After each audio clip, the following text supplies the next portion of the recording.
দেখছেন কলকাতা টিভি, ভাস্বতী রয়েছে আপনাদের সঙ্গে। শুরু করছি সংবাদ সারাদিন। আর শুরুতে যে খবরে নজর রাখবো, ভারত সরকারের অপারেশন শিল্ড। ভারতের পশ্চিম সীমান্তবর্তী এলাকায় মক ড্রিল। জম্মু কাশ্মীর সহ আরও 6টি রাজ্যে হবে মহড়া। মক ড্রিলের সময় নির্ধারণ করবে সংশ্লিষ্ট রাজ্য প্রশাসন ও রাজ্য এবং 2 কেন্দ্রশাসিত অঞ্চলে প্রতিরক্ষা মহড়া। আপনাদের জানিয়ে রাখবো, ভারতের পশ্চিম সীমান্তবর্তী এলাকায় মক ড্রিল এবং মক ড্রিলের সময় নির্ধারণ করবে সংশ্লিষ্ট রাজ্য প্রশাসন। 4 রাজ্য 2 কেন্দ্রশাসিত অঞ্চলে প্রতিরক্ষা মহড়া। জম্মু কাশ্মীর সহ আরও 6টি রাজ্যে মহড়া। মক ড্রিলের সময় নির্ধারণ করবে সংশ্লিষ্ট রাজ্য প্রশাসন। জম্মু কাশ্মীর সহ আরও 6টি রাজ্যে মহড়া। অপারেশন শিল্ড ভারতের পশ্চিম সীমান্তবর্তী এলাকায়। ভারত সরকারের অপারেশন শিল্ড ভারতের পশ্চিম সীমান্তবর্তী এলাকায় মক ড্রিল।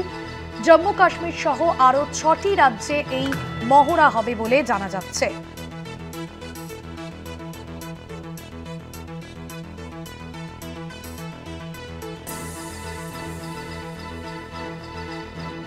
জম্মু কাশ্মীর সহ বেশ কিছু রাজ্যে এই মক ড্রিল করা হবে এমনটাই জানানো হয়েছে। অরিত্র ঘোষ রয়েছেন আমাদের প্রতিনিধি ফোন লাইনে। অরিত্র, ভারত সরকারের অপারেশন শিল্ড এবং মক ড্রিল যে বিভিন্ন রাজ্যে করা হচ্ছে, এখনো পর্যন্ত 6টি রাজ্যে করা হবে জানা যাচ্ছে। 6টি রাজ্যে করা হবে, কি জানা যাচ্ছে, কিভাবে প্রস্তুতি নেওয়া হচ্ছে?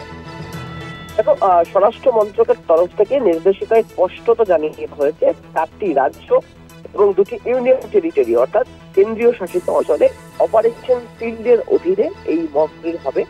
যেটা বলা হয়েছে, ভারতের পশ্চিম সীমান্ত তথা সীমান্তবর্তী রাজ্যগুলি রয়েছে, এই রাজ্যগুলিতে সেই রাজ্যের সংশ্লিষ্ট শাসনের নির্ধারিত সময় অনুযায়ী এই মক ড্রিল চলবে।